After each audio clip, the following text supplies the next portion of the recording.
Boa tarde a todos. Já temos condições para dar início às nossas audições e vamos começar por ouvir o Instituto de Habitação e de Reabilitação Urbana, IP. Portanto, temos connosco o Sr. Presidente do Conselho Diretivo, o Dr. António Benjamin Costa Pereira. É engenheiro, não é doutora? Sou engenheiro. É engenheiro, pronto, é engenheiro, peço desculpa. Não foi uma despromoção, doutor engenheiro. E arquiteto, por acaso. Também, pronto. A quem eu cumprimento e agradeço desde já a disponibilidade para estar aqui hoje e a passar desde já, dando a palavra ao requerente, que neste caso é o Bloco de Esquerda, cumprimentando também a sua deputada Andreia Galvão, desejando-lhe boas-vindas a esta comissão, que é a primeira vez que está connosco, e deixava-lhe já a palavra para a apresentação então do requerimento. Tem a palavra, sua deputada. Muito obrigada, Sra. Presidente, senhores e senhoras deputadas. Queria começar por agradecer também a presença do Sr. Presidente do Conselho Diretivo do IRU. Portugal faz som. Faz o som do desespero de quem não consegue encontrar uma casa, o som de quem trabalha e mora na rua, de 1/5 da população em risco de pobreza e de exclusão social. A crise habitacional é uma crise profunda. É uma crise que não é de hoje, mas que se tem agravado com a subida dos preços, a financiarização da habitação e a ausência de uma resposta pública robusta e atempada. Podemos não concordar todos com as causas, mas esta crise é neste momento autoevidente. Hoje, para milhares de famílias, o direito à habitação, que é consagrado no artigo 65 da Constituição, já nem é uma promessa, é uma utopia, é uma frustração, é essa a razão do desespero de muitas famílias, da falha do Estado e da falha da comunidade. É neste contexto que ressurge o debate sobre as barracas, sobre os bairros sociais e sobre outras realidades, que, como certamente o senhor sabe, é um fenómeno que nunca desapareceu totalmente. Mas para ter um debate sério e informado sobre este tema, é importante fazer uma distinção entre duas realidades bastante diferentes. A ocupação de propriedade privada já tem enquadramento legal, está prevista e é punida no Código Penal, conforme menciona o Conselho Superior de Magistratura no parecer que emitiu relativamente à iniciativa do PSD, que impõe o respeito à propriedade e à segurança jurídica. Estes casos já têm enquadramento legal e algumas propostas de alteração de lei que hoje estão a ser discutidas são manifestos eleitorais que têm como objetivo equipará-los a crimes violentos, impondo procedimentos sumários e o conceito de flagrante delito retroativo para limitar o devido processo judicial. Isto é legislar sobre o legislado e é propaganda política. Outra coisa são as situações de famílias que vivem sem contratos de arrendamento em casas municipais ou do próprio IRU, em contextos de pobreza e dificuldades habitacionais. Há um ciclo que quem conhece sabe o quão difícil é romper.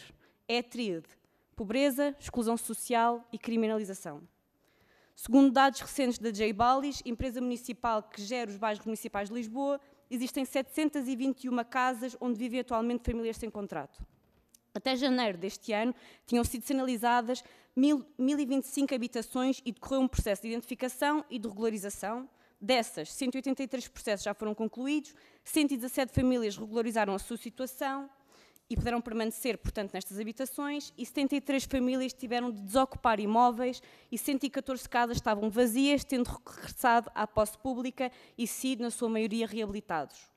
Das 721 casas de famílias sem autorização, 586 agregados familiares já entregaram a documentação, cuja regularização já foi aprovada, através da deliberação 855/2022 da Câmara de Lisboa, que permite legalizar situações ocorridas até outubro de 2021, desde que as famílias estejam em condição de pobreza. Esta deliberação municipal é um exemplo de resposta social. Em vez de despejos automáticos, procura a regularização a partir de critérios claros e de acompanhamento social. Nós sabemos que o IRU tem trabalhado em articulação com municípios, com entidades locais, nomeadamente através do programa Primeiro Direito, dos programas de arrendamento acessível e da reabilitação do parque habitacional público. Mas também sabemos que a resposta continua aquém das necessidades da situação habitacional. As listas de espera são muito longas, os processos são morosos e a oferta pública é ainda manifestamente insuficiente. Por isso, esta audição é muito importante para compreender melhor o papel do IRU neste contexto e também quais são as suas dificuldades e os seus planos futuros. Sr. Presidente do IRU, envergonha que neste país tantas pessoas se levantem para acabar o seu dia a dormir na rua ou numa tenda. e que tanta gente deixe de ter filhos por não ter onde viver. A habitação é uma condição de dignidade e de cidadania e o Estado não pode falhar a quem está numa situação de aflição, de pobreza e não tem casa. E, Sr. Presidente do IRU, é precisamente este caminho que nós achamos que o Estado deve seguir. Em vez de criminalizar a pobreza, deve trabalhar para corrigir as suas causas e resolver e ajudar a resolver as dificuldades das pessoas mais vulneráveis. Sabemos que há limites orçamentais, sabemos que há constrangimentos legais e sabemos que há desafios de gestão. Mas acreditamos que com vontade pública e com uma visão de que a habitação é um direito, é possível mudar hoje o rumo das nossas políticas públicas. Porque a habitação não é só um fim, é o ponto de partida para tantas outras coisas na vida, para o trabalho, para a saúde, para a educação e para a cidadania. Gostava de lhe deixar então algumas questões para podermos caracterizar melhor esta situação. Em primeiro lugar, gostava de saber quantas habitações estão sob gestão direta ou indireta do IRU e que se encontram neste momento com famílias sem título válido, e gostava de perceber qual é o perfil socioeconómico e familiar das pessoas envolvidas. Também, e tendo como exemplo a deliberação 855/2022 de Lisboa, que permitiu regularizar dezenas de situações, gostava de perceber se o IRU pondera implementar ou propor um mecanismo nacional semelhante para regularizar esses casos, em casos de comprovada carência habitacional. Gostava também de perceber quais são os instrumentos de prevenção que o IRU neste momento dispõe para evitar com que famílias em situação de vulnerabilidade habitacional acabem em situações informais. Gostava de perceber se há protocolos ativos com serviços sociais, junto de freguesias ou com organizações da sociedade civil que procurem intervir antes da situação se agravar. Também gostava de saber quantas casas do IRU neste momento se permanecem devolutas nesta altura e qual é o plano de reabilitação e disponibilização destas habitações para programas de arrendamento acessível. E, finalmente, gostaria de saber se o IRU partilha da nossa visão, que o ciclo de pobreza e de exclusão não se combate com processos penais, mas sim com políticas públicas de habitação que garantam dignidade, segurança e justiça social, sabendo que não é crime ser pobre. Muito obrigada. Muito obrigada, Sra. Deputada. Vou passar agora a palavra ao Sr. Engenheiro António Costa Pereira para poder responder. Tem a palavra. Muito bem.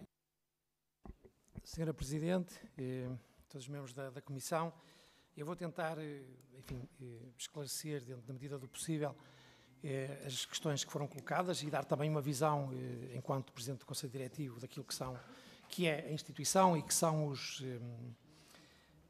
as dificuldades com que nos debatemos nesta instituição à qual eu cheguei no dia 9 de setembro de 2024, e posso começar mesmo por aí, dizer que eu encontrei uma instituição muito debilitada, a vários níveis. Do ponto de vista tecnológico, nós temos problemas gravíssimos que resultam de um desinvestimento no IRU de muitos anos. Eu posso lhe dizer que nós continuamos a ter servidores de 32 bits, coisas que já nem existem no mercado em Portugal, que tivemos um apagão, vamos dizer assim, durante 3 dias para a substituição de uma peça que teve que vir da Dinamarca porque já nem sequer existia cá.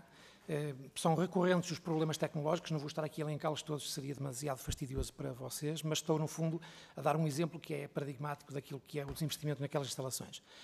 Instalações e do ponto de vista tecnológico. Mesmo os softwares, temos, enfim, softwares, neste momento, plataformas que funcionam, foram criadas há mais de 2 décadas, portanto, isso, em termos tecnológicos, diz tudo, não é? Em termos de softwares, o que acresce ao coeficiente de dificuldade. Depois, juntamos os recursos humanos, nós temos um quadro de pessoal de mais de 500 trabalhadores, que está preenchido apenas a 60%, ou seja, temos cerca de 300 trabalhadores, sendo que do quadro são 241 e os restantes são PRR que terminam o seu vínculo, que é precário, quando terminar o PRR. Portanto, 2 coisas, um problema tecnológico grave, um problema de recursos humanos também grave. Estamos, obviamente, a tentar solucionar ambos, acrescentando que o IRU tem uma...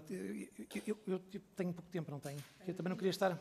Pronto, eu vou tentar ser rápido, mas também era importante perceber o que é esta instituição e o que é que ela faz no fim do dia, indo ao encontro das suas questões. E nós temos 3 áreas fundamentais. Uma tem a ver com a gestão do património, eu lá vou para explicar tudo o que me perguntou. Nós temos cerca de 16 mil fogos neste momento, entre fogos e frações não habitacionais, que fazemos a gestão direta. Depois temos aquilo que são os programas de apoio à habitação, o Porta 65, 65+, PAERA, etc. Tudo isso, todos esses programas, são os dois grandes grupos. E depois temos, eu diria, peço desculpa pela expressão, o elefante na sala, que é o PRR, a gestão do primeiro direito, da habitação acessível e da Bolsa Nacional de Alojamento Urgente e Temporário. E aí é que está, enfim, o grande investimento que está a ser feito neste momento, no sentido de ir ao encontro das necessidades habitacionais no país, recordando que são 59 mil fogos no primeiro direito ligado ao PRR, portanto, os 26 mil fogos, mas na realidade foram 59 mil, para 26 mil até junho do ano que vem, 59 mil até 2030, até ao final de 2030, depois cerca de 12 mil fogos, podemos dizer assim, porque a candidatura inicial era de 6.800, na habitação acessível, e os 2.400, sensivelmente, da Bolsa Nacional de Alojamento Urgente e Temporário. Portanto, são os 3 grupos. No global, indo às estratégias locais de habitação, estamos a falar, no global, 147 mil fogos, neste momento, com um valor que o Estado, neste momento, o Governo, neste momento, atribuiu a este esforço de combate à falta de habitação, à carência habitacional, de 9,2 mil milhões de euros, incluindo as garantias públicas que são atribuídas. Portanto, são valores exorbitantes que estamos a tentar executar, mas, como eu disse, com um déficit enorme de recursos humanos, com muitas dificuldades. Claro que estamos sempre a pressionar para podermos contratar mais pessoas e melhorar, e temos melhorado. Eu posso dizer que nós não tínhamos um dispensador de senhas à entrada do IRU, quer no Porto, quer em Lisboa. As pessoas amontoavam-se e tinha que andar alguém com as pessoas pela mão. Isto é completamente absurdo, já vamos tendo, mas é uma luta permanente para cumprir com aquilo que são as funções imediatas e servir os cidadãos, que nos procuram e muito, e ao mesmo tempo não deixar escapar oportunidades como esta, não deixar de cumprir um PRR que é fundamental. Mas indo àquilo que me perguntou, porque eu não quero fugir a isso, já agora dizer que eu partilho das suas preocupações em relação aos problemas habitacionais no país, como é evidente, seria de uma insensibilidade total se não partilhasse. São fenómenos que estão a acontecer hoje, que são gravíssimos para as pessoas, têm claro, concordo totalmente consigo, do ponto de vista, quer seja das pessoas mais carenciadas, quer seja da procura por parte até dos jovens, que tem sido um setor muito, muito afetado por isso. Isto é dramático e o Estado, sim, tem que se posicionar e tem que dar resposta a estas pessoas. Naturalmente que a minha visão é que também o setor privado deve ser chamado a esta equação em conjunto com aquilo que é o esforço do Estado, e sim, a própria Comunidade Europeia também tem programas europeus, e eles virão aí para a habitação acessível, e espero que também com mais dinheiro e com outra visão, eventualmente, das coisas, para nos ajudar a combater esse problema. Portanto, estamos alinhados nesse aspecto, a forma de lá chegar e os recursos que eu tenho são o que são, e tentarei trabalhar com eles. Mas indo ao que me perguntou, diretamente, o IRU neste momento está a gerir, temos património em 139 municípios do país, dos 308, em 493 bairros, frações habitacionais 14.873, mais 1.562 que não são habitacionais. São caves, são lugares de garagem que temos nos edifícios que foram construídos por nós. O total são 16.435. Na parte da habitação social, e indo ao que lhe interessa, certamente, do ponto de vista da ocupação ilegal, temos 301 fogos, neste momento, com ocupação ilegal, e vagos 560. Importa explicar que estes vagos não estão vagos porque nós não queremos tratar deles. Ou estão em obras, ou então em processo de atribuição, que é um processo também que demora algum tempo, ou então também temos protocolos para a questão, que também foi uma pergunta que colocou, para a questão da violência doméstica, por exemplo, para os sem-abrigo, etc., que são frações que têm estado disponíveis, não podem estar ocupadas, porque a todo momento podem ser solicitadas, a sua ocupação pode ser solicitada. Da parte da habitação acessível, do arrendamento acessível, e estamos sempre a falar de arrendamento, temos mais 41 com ocupação ilegal e 873 que estão, isto porque estamos a construir habitação acessível e algumas que não chegaram ao processo de atribuição, ou melhor, não foram atribuídas, estão no processo de atribuição. Já agora, o processo de atribuição, só para que fique claro para todos, no arrendamento acessível é aberto um aviso, dirigido conforme os fogos que temos, e depois há um sorteio em função das pessoas que candidatam e há o processo de atribuição no final. Quando é arrendamento apoiado, no conceito mais de habitação social ou do primeiro direito, há uma plataforma, as pessoas inscrevem-se. Isto é muito importante o que eu estou a dizer, porque dá para extrapolar para um conceito seguinte de ocupação ilegal. As pessoas inscrevem-se, todos os cidadãos que estejam em condição de se inscrever, e depois há um sorteio, de acordo com o regulamento que está pré-definido, e é feita a atribuição em função desse sorteio, havendo aqui, nesse regulamento, por exemplo, famílias monoparentais, etc., jovens têm sempre preferência nessa atribuição. E isto é importante porquê? Porque, mas eu à frente direi isso. As rendas médias, agora se calhar é um dado importante para todos, as rendas médias na habitação social neste momento cifram-se em 68,67 cêntimos. Na renda média para o arrendamento acessível daquilo que nós temos do nosso património, entenda-se, são 300,31 €, e nas rendas médias do arrendar para subarrendar, que é um programa muito específico que o IRU tem, que entretanto até já terminou, porque de facto era um programa muito mau, 475,88 em média. Na questão dos despejos, Vamos ver, uma ocupação ilegal há de ser sempre uma ocupação ilegal, porque, e o nome diz tudo, a verdade é que se existe uma plataforma, como eu dizia, onde as pessoas se devem inscrever para terem direito a essa habitação, seguindo uma lógica de critérios que estão pré-definidos, etc. A partir do momento em que há uma ocupação ilegal, estamos, no fundo, a deturpar um bocado aquilo que deveria ser um processo igualitário para todos, não é? Porque se eu fiz tudo direitinho, tenho a minha família, tenho crianças, ou monoparental, ou o que seja, e vou inscrever-me, espero para a minha vez, e entretanto o fogo que era para mim é ocupado ilegalmente por outra família qualquer, que também tem as suas necessidades, obviamente, mas há aqui claramente um desequilíbrio, porque o cidadão que no fundo cumpriu todas as regras está a ser penalizado face àquele cidadão que, enfim, pode ser um momento de desespero, claro que sim, e só quem passa por isso é que pode avaliar, mas acabou por passar à frente na fila, se é que me permitem a analogia. E é isso que temos que combater. Claro que isto combate-se como? Aumentando a oferta e combatendo o problema de base que é da pobreza e da inacessibilidade financeira à habitação. E sim, esse é o primeiro caminho a percorrer, que é criar melhores condições para as pessoas e melhorar a vida financeira dos nossos cidadãos. Mas não havendo isso, terá sempre de haver o cuidado das pessoas serem conduzidas para aquilo que são os mecanismos existentes, mesmo que possam ser melhorados, naturalmente que sim, mas conduzir para essa norma e para essa forma de atuar. É a minha opinião, enfim, isto tem o seu enquadramento legal. Posso deixar aqui algumas notas das preocupações das ocupações legais, porque são mesmo questões muito concretas que acabam por causar enormes problemas.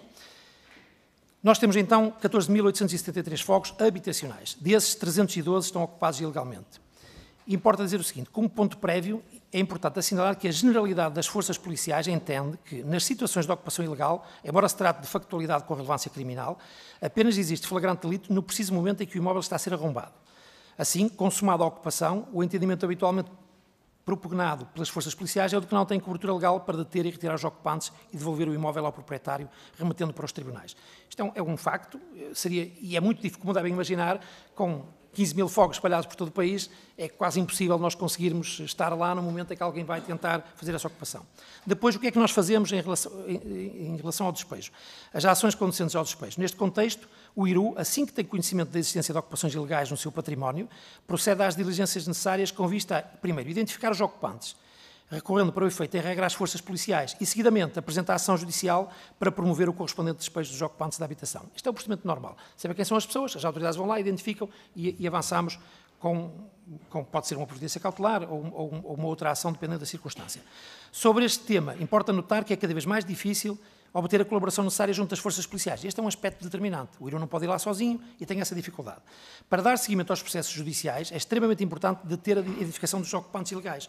Como ainda recentemente foi discutido, internamente é cada vez maior a dificuldade em obter das forças policiais uma resposta efetiva aos pedidos de identificação. Exemplo, e este é um exemplo concreto, em Almada, desde janeiro deste ano foram formulados 87 pedidos de identificação e apenas 5 obtiveram a resposta, desde janeiro. Pois. Ok.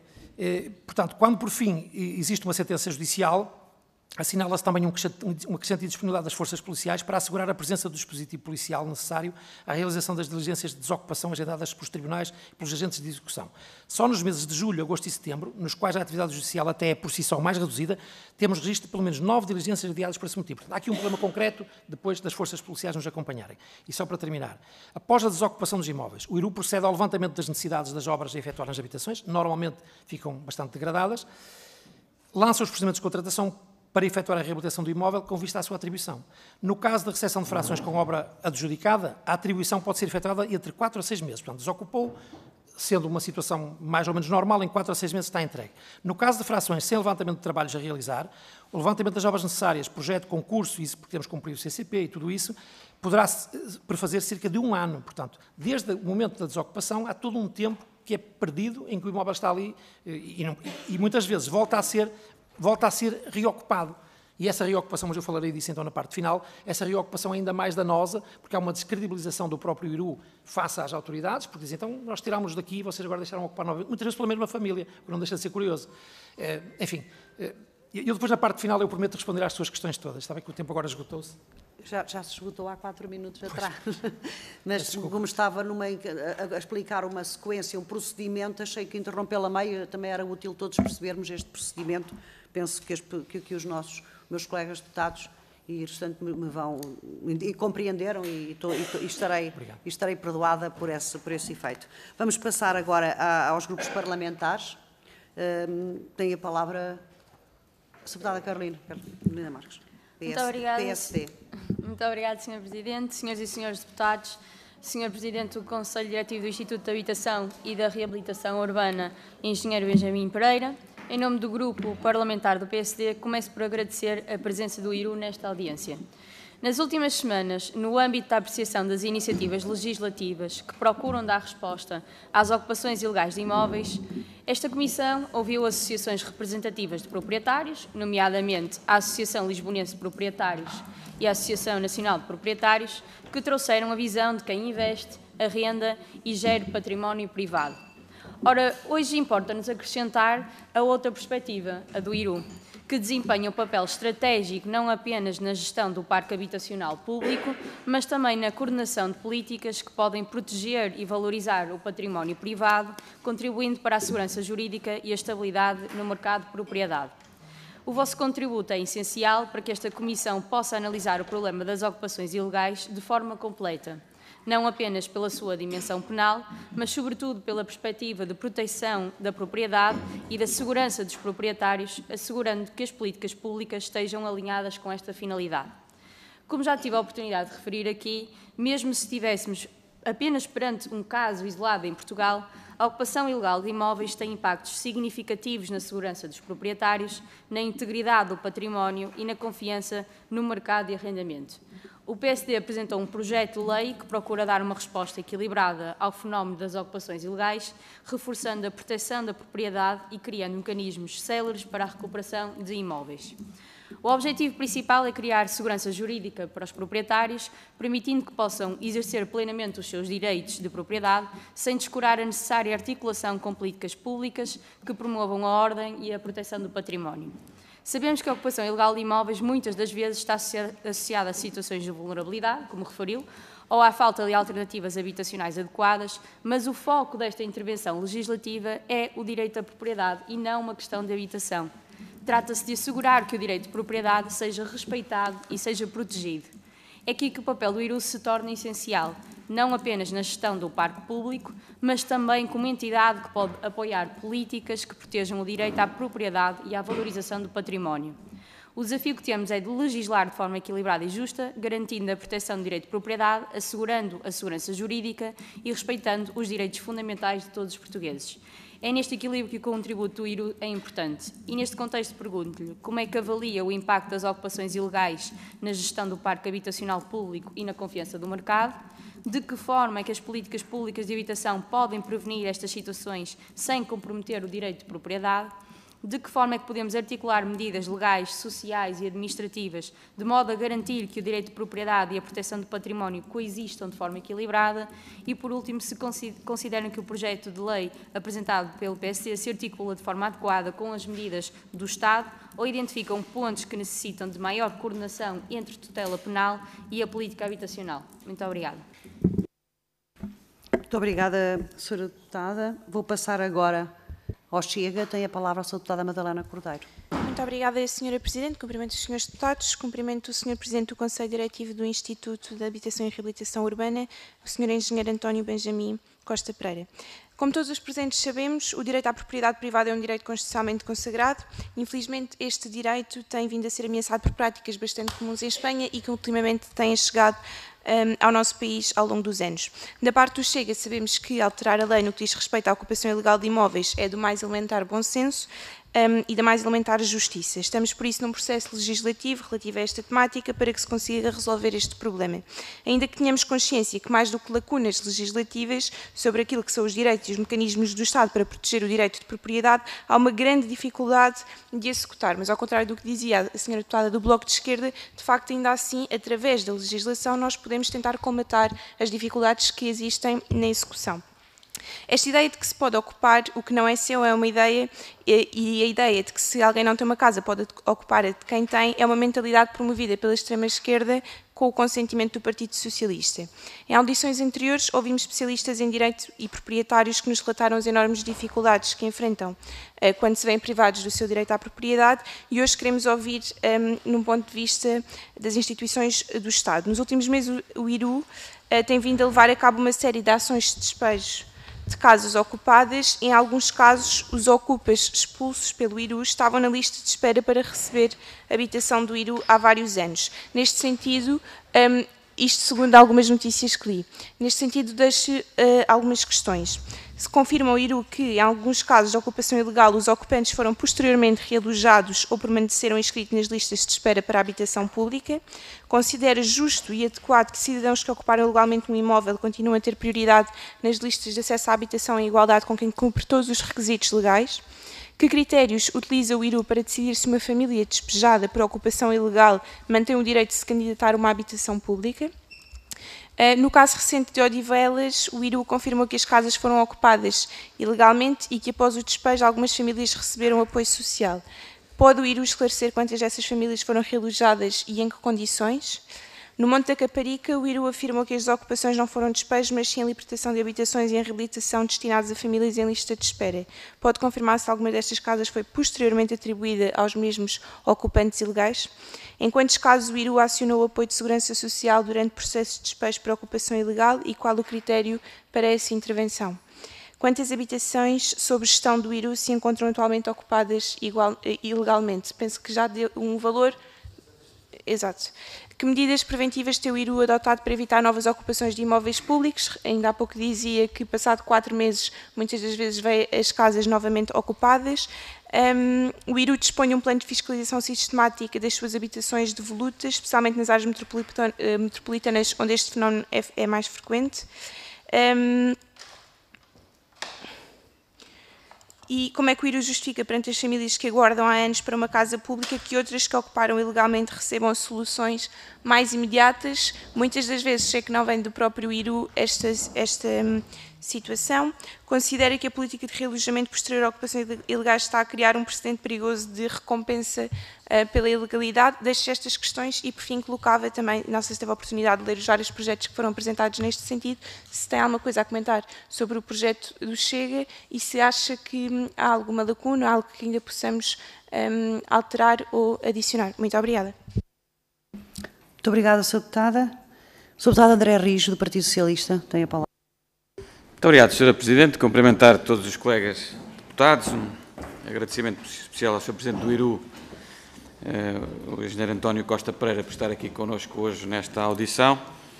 Antes de propriamente começar a minha audição ao Sr. Engenheiro, fazer aqui um pequeno parênteses para dizer, vou repetir-me, eu sei que os discursos vêm escritos e depois nós repetimos à exaustão os discursos escritos, mas queria dizer claramente que, reiterar, o Partido Socialista é um partido que reconhece claramente o direito de propriedade privada, reconhece naquilo que está previsto na Constituição da República Portuguesa e no ordenamento jurídico em vigor e, portanto, rejeitamos categoricamente e inequivocamente qualquer associação que se tente fazer e, por muitas mentiras que se digam, elas não se tornam verdade, porque os factos desmentem-no e o ordenamento jurídico português desmente-no, que é o que nós construímos, é o ordenamento jurídico português, porque nós somos um partido que construiu a democracia portuguesa e, portanto, um dos que construiu. Há outros que tentam destruir, mas nós tentamos construir todos os dias, foi por isso que somos eleitos. E, portanto, rejeitar categoricamente qualquer associação do Partido Socialista como sendo um Partido Socialista que não reconhece o direito de propriedade privada, e se fique claro, ad eterno, rejeito aqui categoricamente e desafio-vos a demonstrarem o contrário, que não vão conseguir. Dito isto, queria agradecer muito a apresentação, em nome do Grupo Parlamentar do PS, do Sr. Presidente do IRU.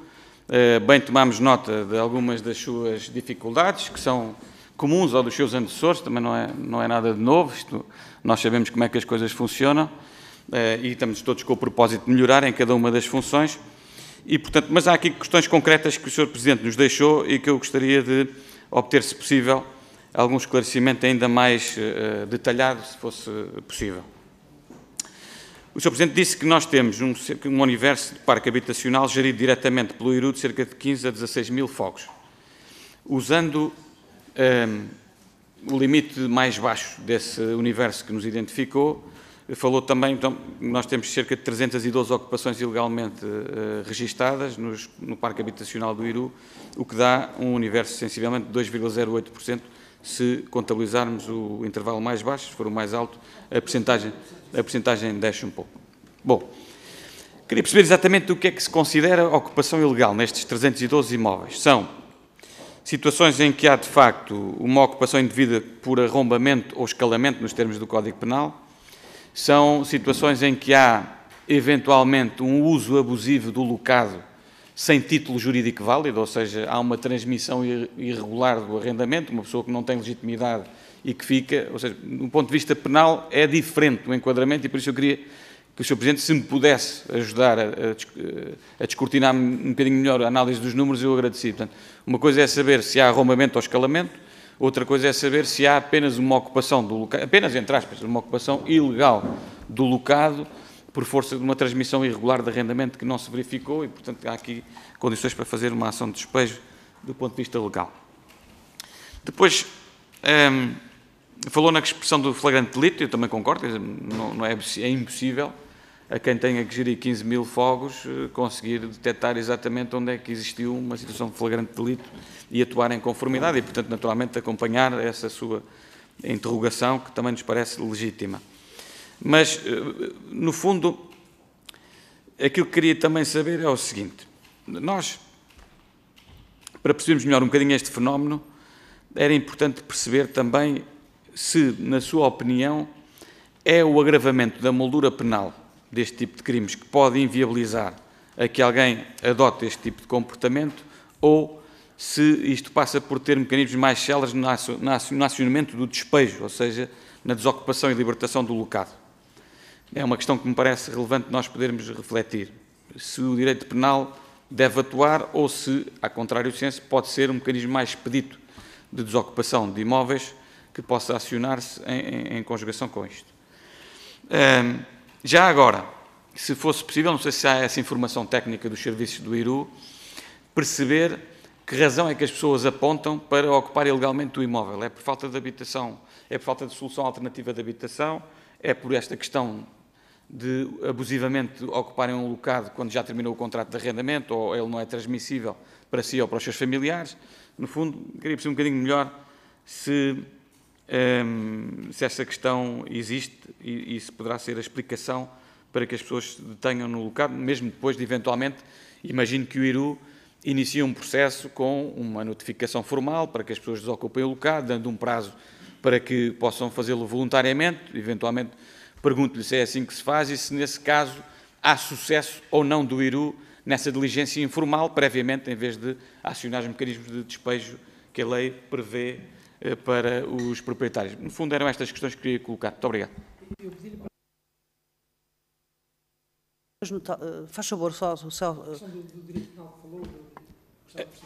A pergunta anterior era saber se, da sua experiência, considera que é com o agravamento das molduras penais para este tipo de crimes que nós conseguimos resolver melhor o problema, ou se isto dissuade a prática deste tipo de crime e por isso é preciso saber a razão que as pessoas invocam para estar no locado, ou se era preferível um mecanismo mais expedito do ponto de vista da lei civil, neste caso não penal, para que a desocupação do locado fosse mais eficaz e mais rápida. Muito obrigada. Sra. Deputada Madalena, queria... Muito obrigada, Sra. Presidente. Uma interpelação à mesa sobre a condução dos trabalhos. Muito obrigada, Sra. Presidente. Apenas para dar nota que, naturalmente, não quis fazer qualquer tipo de apartes nesta comissão, até porque não é sede para isso, apesar de ser regimentais, isto não é o plenário, portanto, não quis baixar o tom do debate, mas, de facto, o Grupo Parlamentar do Chega não pode admitir que um deputado, seja ele quem for, acuse os deputados do Chega de serem mentirosos e também dizer aqui à Sra. Presidente da Comissão que não basta dizer, tem de se fazer. E a verdade é que o Partido Socialista, perante 3 projetos apresentados por 3 grupos parlamentares condução dos trabalhos, peço-lhe imensa desculpa. Não, a condução dos trabalhos, podia dizer, a Sra. Presidente, de facto, não está a dar a palavra a quem deve dar, a Sra. Presidente está a não cumprir os tempos. E quero saber como é que vai votar. Eu peço imensa desculpa, mas isso não era uma interpelação sobre a condução dos trabalhos. Não, condições de trabalho, a Sra. Presidente está, até tinha alguma razão se essa, olha, deixou de falar muito mais que 8 minutos, não está a dar na ordem certa, está a deixar que, pronto, agora, desculpe-me, mas é só para eu dizer o que é que eu acho que Sobre a condução dos trabalhos, não dizem que a Sra. Presidente permitiu que um deputado acusasse outra deputada de ser mentirosa. Não, eu não sou aqui nenhuma guardião de moral ou de deixar dizer, fique isto muito claro. As pessoas estão aqui e podem expressar-se da forma que entenderem. É evidente que os senhores também se expressam da forma que entendem. Eu não estou agora aqui a fazer juízos de moral ou de expressões de A, B, C ou D, isso, a não ser que seja ofensivo em termos pessoais. Não, em termos, não houve aqui nenhuma ofensa pessoal, na minha opinião não houve. Sr. Deputado Rui Rocha, tem a palavra. Muito obrigado, Sra. Presidente. Cumprimento o Sr. Engenheiro António Pereira. Tendo algumas das perguntas já formuladas, consumido uma parte enfim, das dúvidas que eu próprio tinha, vou-me situar em 3 ou 4 pontos muito concretos. O primeiro deles não tem exatamente a ver até com, embora tenha de forma indireta, com o objetivo desta audição, mas tendo aqui o Sr. Engenheiro, interessava-me perceber a questão que tem preocupado muitos portugueses relativamente aos atrasos, nomeadamente do Porta 65, que tem causado graves problemas às pessoas, e estando a falar de habitação, poderá levar pessoas a entrarem de facto numa situação em que têm que abandonar a habitação em que estavam, porque não têm da parte do Estado tido a garantia do pagamento atempado daquilo que lhes é devido. E, portanto, queria questioná-lo sobre isso. Depois, eu creio ter entendido da parte do Sr. Engenheiro, mas queria ter a certeza disto, que não considera que a ocupação de imóveis, sejam eles os do IRU ou de outro proprietário, seja a forma adequada de suprir o problema de habitação que existe em Portugal e que, portanto, queria confirmar isso, tendo ideia que o Sr. Engenheiro transmitiu que a forma adequada para quem tem carência de habitação é inscrever-se, é procurar soluções e nunca, enfim, fazer justiça, digamos assim, justiça social em causa própria. Por último, perguntava-lhe, enquanto responsável do IRU, se considera que, obviamente, dentro dos limites constitucionais, dentro daquilo que é constitucionalmente aceitável, o próprio IRU, tendo em conta até as dificuldades que manifestou nas questões das ocupações que o próprio IRU sofre, se veria vantagem em que houvesse mecanismos mais expeditos no sentido da devolução da propriedade aos seus legítimos detentores, insisto, na medida em que isso seja feito dentro dos limites constitucionais. Muito obrigado. Muito obrigado, Sr. Deputado. Sr. Deputado André Galvão tem a palavra. Sr. Presidente, Sras. e Srs. Deputados, queria, pronto, ainda aguardo a resposta às outras questões que coloquei e também queria agradecer a sua perspectiva de uma posição institucional, do IRU, da condução, da complexidade processual e burocrática, que nós compreendemos e compreendemos também a necessidade de credibilizar os processos de atribuição de habitação e também consideramos que o IRU deve ser providenciado com mais meios para responder a esta emergência. O que eu gostava era de perceber no concreto, ou seja, quando existem famílias sem contrato de arrendamento em habitação municipal ou habitação do IRU em situações irregulares, eu gostava de perceber se há algum processo de acompanhamento após o despejo destas famílias, ou seja, também para isso entender qual é que é o seu contexto socioeconómico. Sei que há muitos casos destes de famílias monoparentais, especialmente mães solteiras, mas era importante conhecer estatisticamente e é isso, gostava de perceber concretamente o que é que acontece a estas famílias, de que forma é que elas não são levadas por extrema carência habitacional a casas ou bairros autoconstruídos ou então a reincidir no mesmo comportamento e qual é que é o processo que acontece neste momento e, na sua opinião, qual é que seria o processo ideal de encaminhamento de algumas destas pessoas que já estão na lista de espera de atribuição do IRU. Muito obrigada. Passaria agora a palavra ao Sr. Engenheiro para responder. Tem 15 minutos para o efeito. Muito obrigada. Desde já manifestar a impossibilidade de responder a todas as perguntas de forma direta. Se as quiserem colocar de outra forma, direta por escrito ao IRU, eu terei todo o gosto em responder a todas elas de forma mais correta. E, como digo, dada essa impossibilidade, tentarei, enfim, no fundo, planar um pouquinho sobre aquilo que foi aqui questionado e, se calhar, até recorrendo na mesma aos meus apontamentos. Importa dizer que no período, porque há aqui questões muito importantes, no período que medeia entre a desocupação e a atribuição do fogo, esse tempo é muito crítico e, por vezes, as obras, todo o cumprimento das obras acaba por ser muito demorado e dá a oportunidade dessa reocupação.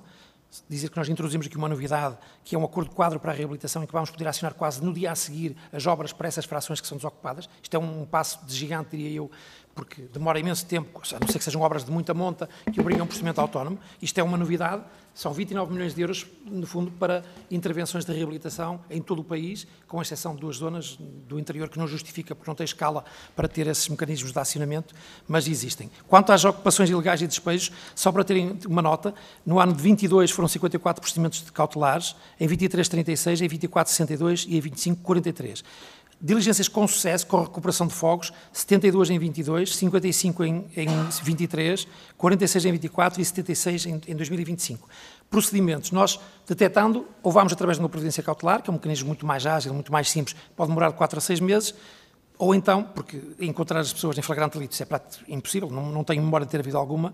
Se forem ações de reivindicação de posse, isto pode demorar de 1 a 3 anos. Sendo que, havendo danos nas frações, depois ainda temos que avançar com uma ação executiva, no final da decisão, aliás, uma ação de processo comum, para depois com a ação executiva a seguir para receber o dinheiro, e lá estamos a falar mais uma vez de anos. Portanto, todos estes processos provocam um grande desgaste dentro do próprio IRU, da direção jurídica que tem que tratar destes processos, com um custo financeiro elevado e, de facto, com processos que se vão arrastando ao longo de muitos anos e que não é bom, não é produtivo.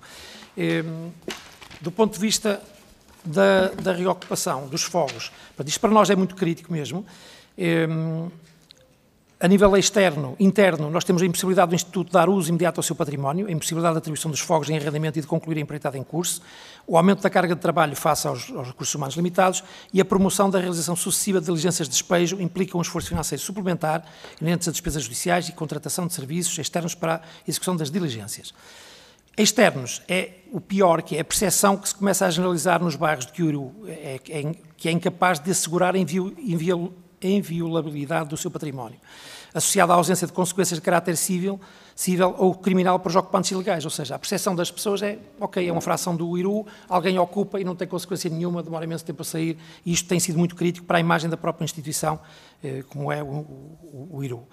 Os danos reputacionais junto dos juízes, oficiais de justiça e agentes de execução, porque estamos recorrentemente com os mesmos processos, com as mesmas coisas, com reocupações, também acaba por causar aqui um problema grave. E depois a dificuldade, como eu dizia, em obter a colaboração necessária junto das forças policiais nos processos de identificação. Regressando às questões que eu conseguir responder, o conceito da propriedade privada, eu acho que sendo um direito constitucional também, deve ser inviolável porque o facto da pessoa ter uma fração, ou, no caso, o IRU, ter uma fração que tem um destino e que se destina a alojar uma família e ser ocupado de forma ilegal, isso deveríamos ter mecanismos mais ágeis, e respondo a várias perguntas aqui colocadas, mais ágeis do ponto de vista administrativo. Claro que eu percebo que para se agir de forma penal, ou aí terá que haver, enfim, uma atitude diferente por parte do ocupante. Numa situação, enfim, de desespero, o que seja, temos é que encontrar mecanismos para que as pessoas saiam, sejam acolhidas em espaços, porque não podem ser colocadas simplesmente na rua, provisoriamente, ou terem um mecanismo de apoio à renda indexado, enquanto a fração regressa à normalidade do mercado. Tem que ser assim. Se não for assim, estamos a deturpar tudo aquilo que é o sentido do nosso trabalho e aquilo que está escrito e que está legislado para essa mesma ocupação. Portanto, eu acho que deve ser defendido o direito à propriedade privada até ao limite, como é evidente. Ninguém gostaria de ir de férias, ou o que seja, e ver a sua casa ocupada por uma pessoa quando regressasse, ou, enfim, no limite, sair para trabalhar de manhã e chegar a casa e ter a casa ocupada. Isso não faz qualquer sentido. Portanto, tem que haver mecanismos imediatos para que esse imóvel seja disponibilizado. E respondo também ao Sr. Deputado Rui Rocha, que no fim do dia... Sim, há que haver mecanismos mais expeditos, como disse muito bem, na minha perspectiva. Eu penso que isso é transversal às propostas de lei que foram apresentadas, aos projetos de lei. que tem mesmo de ser criado esse mecanismo, sob pena de haver uma descredibilização total deste processo.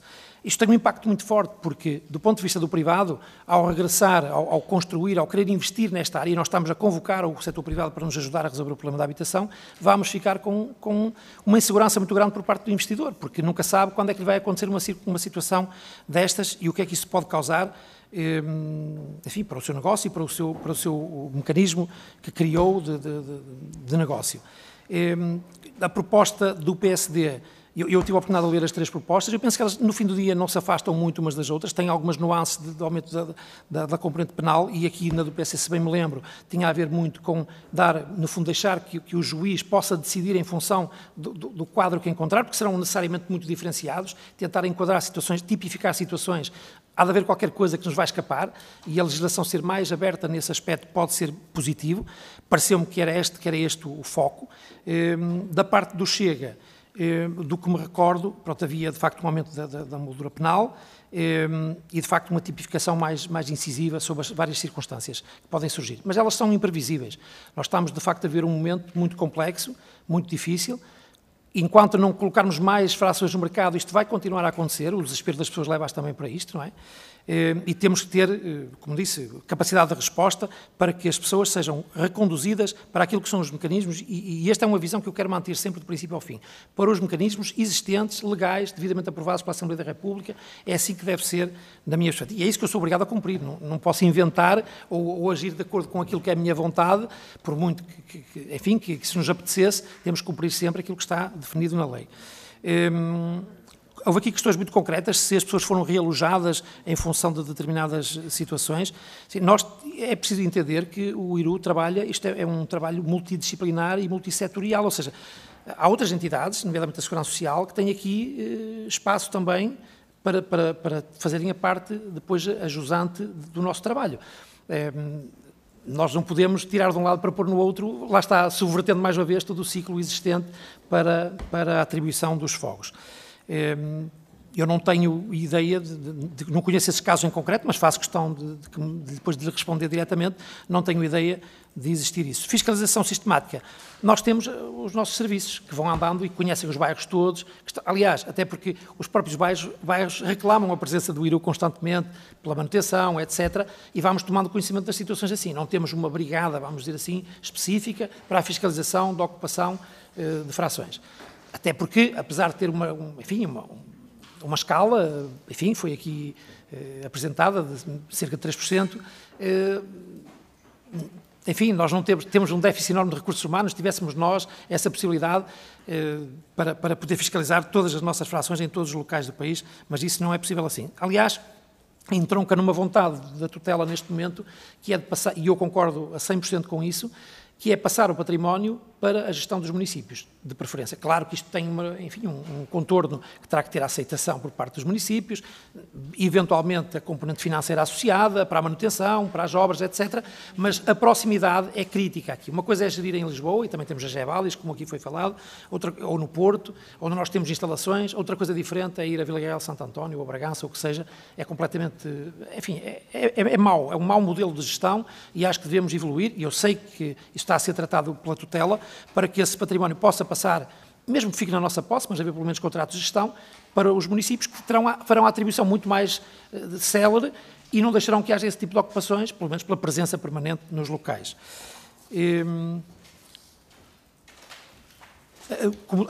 As frações que falava, as 300 e tal, foi mesmo por arrombamento. Sr. Deputado, peço desculpa. Foi mesmo por arrombamento. Aquelas não têm a ver com pessoas que deixam de cumprir. Também há um problema de incumprimento do pagamento das rendas.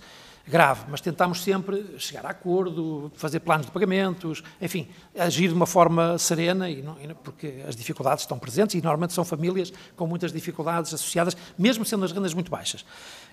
Mas sim, essas 300 e tal foi sempre por entrada forçada nessas mesmas frações. Do flagrante delito, é como digo, eu acho que essas circunstâncias, face ao abuso, as propostas estão aí e quase todas elas acabam por confluir nesse aspecto, que essas ocupações devem rapidamente, as pessoas libertar essas frações o mais rápido possível e devolvê-las aos seus proprietários, e se for o Estado, também é verdade que deve ser com a maior celeridade possível. se o direito penal vai resolver ou dissuadir. Eu acho que em termos de pessoas que façam isso como uma prática comum, sim, vai dissuadir, porque depois vai ter consequências diretas. Numa situação de desespero, as pessoas não vão pensar nisso, vão pensar em ter um abrigo para aquela noite com os seus filhos, ou que seja a sua família, e não ocupar na mesma. Eu ia muito mais pelo lado, de facto, de não haver de podermos demonstrar que não é a melhor solução. E demonstrar que não é a melhor solução é que as pessoas saiam mais rapidamente dessa fração. Sendo que nós não podemos ser insensíveis. Eu sou um humanista, e penso que todos somos aqui nesta sala, e temos que pensar sempre nas famílias, nas crianças, nas pessoas idosas, as pessoas com dificuldades, enfim. E isso leva-nos para outro campo, que é termos capacidade de resposta. E sim, e a tutela sei que está a trabalhar na Bolsa Nacional de Alojamento Urgente e Temporário, numa eventual expansão. Isso tem sido tratado de forma multidisciplinar, já com outros setores da governação. A senhora Secretária de Estado está a tratar disso. E, eventualmente, o alargamento da Bolsa pode ser uma resposta, no fundo, a que não haja estas ocupações e que as pessoas possam ficar por ali enquanto não têm uma solução mais definitiva. Naturalmente, também, incrementar, e isto o Governo apresentou isso muito recentemente, os programas de apoio à renda pode ser uma solução para essas famílias. Podem não conseguir pagar um determinado valor, mas se tiverem um apoio substancial por parte do Estado, pode ser a solução para conseguirem cumprir com os seus senhorios e poderem ter uma casa. Tudo isto em troca na componente do aumento da oferta. Enquanto não tivermos oferta suficiente, não há solução para toda a gente. Não é? Se há 1000 casas e temos 1500 pessoas para ser alojadas, ou famílias, não vamos conseguir alojá-las todas. Não é? E a luta deve mesmo ser essa. As razões para a ocupação são estas. É a escassez de imóveis no mercado e muitas famílias à procura de casa, que tem a ver também com a componente económico-financeira dessas famílias, com o processo de imigração, há vários fenómenos associados, com o retirar do mercado de frações habitacionais que são, enfim, estão no alojamento local, estão no comércio, estão na hotelaria, enfim, nós tivemos processos que acabaram por contribuir para o problema. Quando nós criámos os mecanismos nas áreas de reabilitação urbana e nos centros das nossas cidades para uma coisa que era ultra necessária, que era a reabilitação dos centros das cidades e a humanização dos centros das cidades, conduzimos para um problema porque não garantimos que essas frações fossem reabilitadas para a componente habitacional. Durante uma década andámos a reabilitar os centros das cidades e das vilas de Portugal, com apoios, com isenções de IMI, de IMT e até reduções de IVA, etc., mas não foram reafetadas à componente habitacional. E, portanto, isto criou uma carência muito grande, e é mais verdade quanto maiores são os centros, como é o caso de Lisboa e Porto, com toda essa afluência de pessoas que está cá a chegar e que é extremamente necessário, é a minha visão, mantê-las cá e tratá-las como cidadãos de primeira, como são os portugueses, como são as pessoas que cá vivem, que cá nasceram, merecem a mesma dignidade no seu tratamento, as mesmas oportunidades, penso que todos concordaremos com isso. É preciso criar os mecanismos e há um fator muito relevante do meu ponto de vista, que é o tempo, o fator tempo. O problema adensou-se durante muito tempo, não era um tema, aqui há uns anos esta parte, da questão da habitação, hoje é, e não se vai resolver de um ano para o outro, de um dia para o outro. É importante termos essa noção, por mais que trabalhemos nesta área todos, com o maior empenho possível, com o contributo de todas as áreas, político-partidárias, não vamos conseguir resolver o problema amanhã, porque as casas demoram tempo a ser construídas. Apesar de haver muitos imóveis, às vezes não é assim tão simples chegar a eles e pô-los no mercado, apesar de todo o esforço que a tutela fez agora para criar novos incentivos ao arrendamento e isenções, etc. Um pacote que pode trazer para o mercado mais alguns milhares de imóveis, mas a procura é muita. E ainda bem, é sinal, ainda bem, num certo sentido, é sinal que estamos a crescer e que há pessoas que querem vir para Portugal. Portugal precisa de pessoas. Acho que não é um problema, é um problema resolver a habitação, mas é muito bom que não se desista de criar fogos para essas pessoas, porque nós precisamos mesmo delas aqui em Portugal. E, portanto, as razões da ocupação é que as pessoas não têm mesmo solução nenhuma e muitas vezes acabam por ficar aí depois, mesmo na rua, e processos como é o processo da Pena Joia, como é o processo do Raposo, começam-se a adensar, e a senhora deputada falou disso, começam-se a adensar os problemas de ocupações de barracas, vamos utilizar esta expressão, que já existiu no passado e é preciso, e a tutela está a tratar disso, são processos muito complexos, mas certamente encontraremos uma solução para essas pessoas, nunca subvertendo o processo de atribuição, nunca passando as pessoas à frente das demais.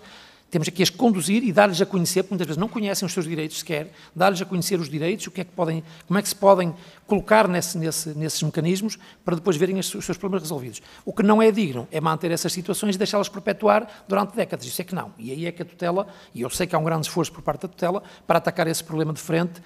E já agora deixar aqui uma nota. O Estado não vai resolver tudo sozinho. O IRU não vai resolver esses problemas sozinho.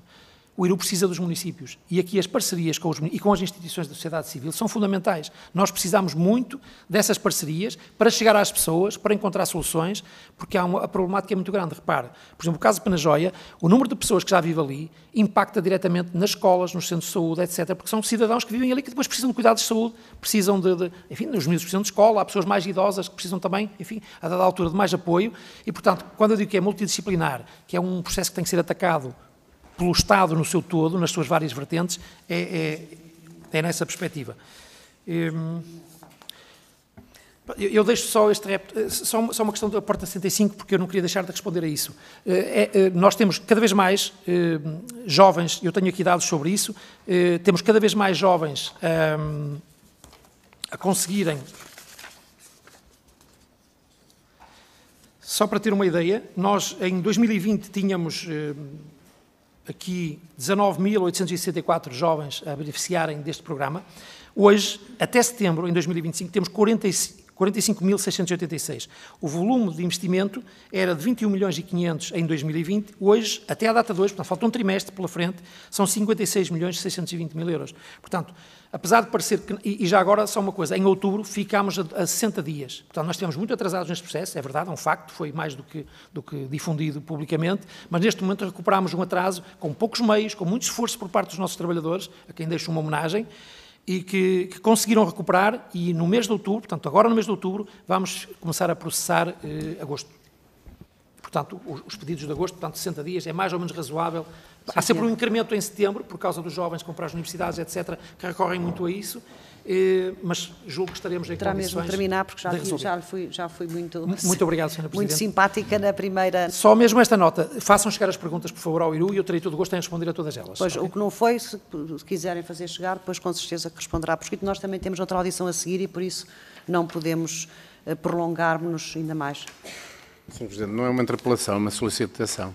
Faz favor. Por intermédio do Sr. Presidente, que fosse, e aproveitando que está aqui o Sr. Presidente do IRU, que é em cumprimento institucional e pessoalmente, para solicitar esta informação que tem dados que para o processo legislativo são extremamente importantes e poderão ficar no dossiê legislativo se nos pudessem ser facultados à Comissão. Muito obrigado. Esse trabalho e esperar pelos bons ofícios aqui do Sr. Engenheiro. Agradeço mais uma vez a disponibilidade e todos os esclarecimentos que aqui veio trazer. É evidente que isto daria para bastantes horas, eu compreendo, mas nós temos que nos cingir também às grelhas que estão estipuladas. Agradecer-lhe mais uma vez e não faltarão oportunidades para quando entenderem, de alguma forma, vir também uma audição mais alargada, penso eu. Não faltarão outras oportunidades. Muito obrigada. Sr. Presidente, muito obrigado.